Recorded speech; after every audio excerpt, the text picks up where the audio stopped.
Next question है, using graph of the cubic polynomial find the zeros of the cubic polynomial x cube. X cube degree 3 है तो cubic polynomial तो ये है ही है। इसका ग्राफ बनाना है और ग्राफ से जीरोस निकालनी है। ठीक है, एक तरीका और है वो जो तुम्हें बताया था कि पी एक्स को ही जीरो कर दो, तो उससे भी अब ये निकालेंगे आगे। हम लेकिन इस क्वेश्चन में उसने कहा है कि ग्राफ से ही बताना है कि जीरोस क्या हैं। ठीक है, कि इस पॉलिनोमियल की जीरोस क्या हैं। तो सबसे पहला स्टेप क्या है, लेट इसको पॉलिनोमियल पी एक्स ले लो और पी एक्स की जगह वाई लिख दो। अब एक्स की डिफरेंट वैल्यू डालते रहो और वाई निकालते रहो। तो बस इंटीजर वैल्यू ले लो, 0 1 2 -1 -2। एक्स की ये सारी वैल्यू यहाँ डाल दो और वाई निकाल दो। ठीक है, तो जब x की वैल्यू मैंने -2 लिया है तो y की वैल्यू -8 आ रही है। x की वैल्यू -2 पे y की वैल्यू -8, ये आ गया पॉइंट। ठीक है, ये वाला। फिर x की वैल्यू -1 पे y की वैल्यू -1 है, तो सेकंड पॉइंट ये आ गया। उसके बाद x की वैल्यू 0 पे y की वैल्यू 0 है, तो ये आ गई। x की वैल्यू 1 पे y की वैल्यू 1 है, ये आ गया पॉइंट। x की वैल्यू 2 पे y की वैल्यू 8 है, तो ये आ गया पॉइंट। इसको फ्री हैंड से ज्वाइन कर देना। ठीक है, स्केल यूज नहीं करना, बस ऐसे अंदाजे से। ये मतलब जिस लाइन तो थोड़ी सी स्ट्रेट हो, हल्की सी, तो ये जैसे ग्राफ बना हुआ है यहाँ पे वैसे ही बनाना। ये स्ट्रेट ऐसे ज्वाइन कर देना, फिर यहाँ से ऐसे कर्व बनेगा। अब y is equal to x cube का ये ग्राफ है, तो थोड़ा सा माइंड में रखना है कि y is equal to x cube graph ऐसे होता है। वो ऐसे नहीं होता कि एकदम ऐसे सीधा चला जाएगा, वो धीरे धीरे इंक्रीज होगा। यहाँ से धीरे धीरे ऐसे इंक्रीज होगा और ऐसे जाएगा।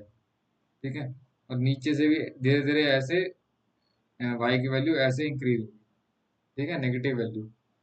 तो इस तरह ग्राफ बनता है y is equal to x cube का, ये माइंड में रखना। ठीक है, तब थोड़ा सा तुम सही ड्रॉ करोगे। तो फिर अब उसके बाद यहाँ से, क्योंकि वैल्यू तो यहाँ पे भी ले सकते हो तुम कोई, यहाँ पे एक्स की वैल्यू तुम ले लो -1.5 ले लो, तो और ज्यादा एग्जैक्ट बन जाएगा।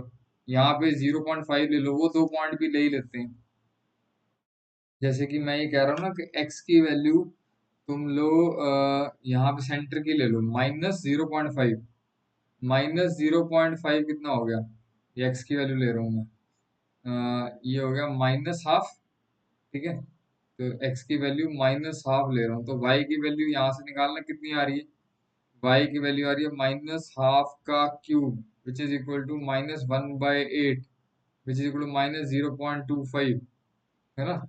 तो ये ड्रॉ करना थोड़ा मुश्किल है। 0.2 होता फिर भी हम कर देते किसी तरह से, -0.2 होता, लेकिन 0.25 है, तो ये ड्रॉ करना मुश्किल है। तो इसका मतलब फिर ये पॉइंट ना ही लो, तो अंदाजे से ही तुम्हें थोड़ा सा पता होना चाहिए ग्राफ कैसा आएगा, तो तुम इसको ऐसे ही ड्रॉ कर दो। मतलब कि जो पॉइंट हमने 5 लिए थे वो सही लिए थे, यहाँ से सीधा इसको ऐसे ले जाओ, फिर यहाँ से ऐसे करके ले जाओ। आरडी में इसको और डिटेल में बनाया हुआ, आरडी शर्मा में, उसमें तुम ग्राफ पेपर के जो क्वेश्चंस हैं वो खोलोगे तो और ज्यादा क्लियर हो जाएगा तुम्हें। ठीक है, तो लिख दो लास्ट में, सो graph of the given polynomial is drawn, या फिर इज शोन इन फिगर 1। ठीक है, दैट्स इट।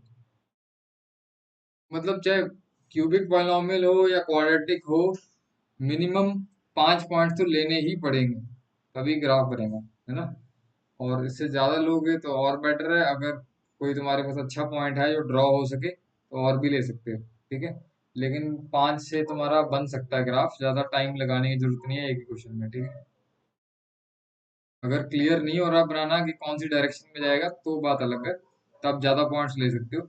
अब ये इस डायरेक्शन में बढ़ता रहेगा और ये वाला ऊपर की तरफ बढ़ता रहेगा। ठीक है, दोबारा अब ये टच नहीं करेंगे। अब अगर अगर ग्राफ हम देखें तो ये ग्राफ एक्स एक्सिस को सिर्फ एक ही पॉइंट पर इंटरसेक्ट कर रहा है, तो इसका मतलब इसकी एक ही जीरो है। वो कौन सी है, जहां पे इंटरसेक्ट कर रहा है उसका जो एक्स पार्ट है वो है 0। अब क्योंकि ये क्यूबिक पॉलिनोमियल है, डिग्री 3 है, तो 3 जीरो होनी चाहिए। इसका मतलब तीनों जीरो ही जो है वो x इज इक्वल टू 0 है।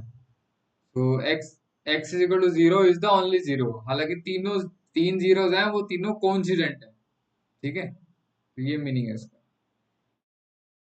Thus, three zeros of given polynomial are coincident at point O. तीनों ही जीरो ओ पॉइंट के ऊपर कोइंसिडेंट कर रही हैं, क्योंकि क्यूबिक है, तीन जीरो तो होंगी, लेकिन तीनों सेम है, x equal to zero, x equal to zero, x equal to zero, तीनों एक ही पॉइंट पे हैं, तो तीनों zeros are coincident which is the origin. ठीक है, hence zero is the only zero of given polynomial x cube. ठीक है, लास्ट में ये आंसर लिखना है।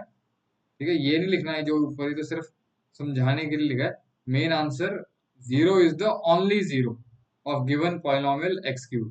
ठीक है, थ्री जीरो मत लिख देना, क्योंकि एनसीईआरटी इसके हिसाब से चलती है। ठीक है, अब एक बार वेरीफाई कर लेते हैं कि ये तीनों जीरो जो आ रही हैं वो एक ही हैं और तीन बार आ रही हैं, तो x equal to zero is the only zero, क्या ये सही है हमारा आंसर? एक बार हम उसको वेरीफाई कर लेते हैं अपना जो मेथड वन था उससे। जीरोस निकालने के लिए क्या करते थे? In order to find zeros put p x equal to zero, polynomial को ही जीरो कर देते थे, है ना। तो हमने पी एक्स की वैल्यू ये वाली यहाँ पे डाल दी।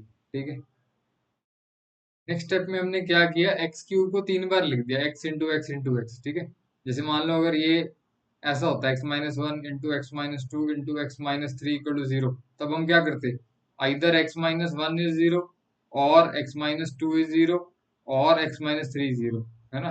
अब यहाँ पे वन टू और थ्री है ही नहीं, ये जीरो है इन तीनों की जगह, तो यानी क्या बचा फिर, x minus zero, x minus zero, x minus zero, तो उसको ऐसे ही लिखेंगे ना। तो एक्स क्यूब को तीन बार लिख दिया। तो अब या तीन नंबर्स की मल्टीप्लीकेशन जीरो आ रही है, वो कब पॉसिबल है, या तो पहले वाला नंबर जीरो हो या दूसरे वाला या तीसरे वाला। तो मैंने लिख दिया आइदर फर्स्ट नंबर जीरो और सेकंड इज जीरो और थर्ड इज जीरो। ठीक है, तो फिर ये लिख दिया मैंने, zero is the only zero of given polynomial hence verified. Basically ये वेरिफिकेशन हमको करनी नहीं है, लेकिन बस एक तुम्हें समझाने के लिए मैं ये वेरीफाई कर रहा हूँ।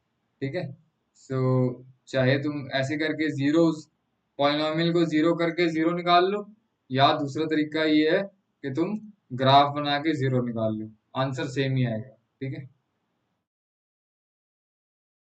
That's it.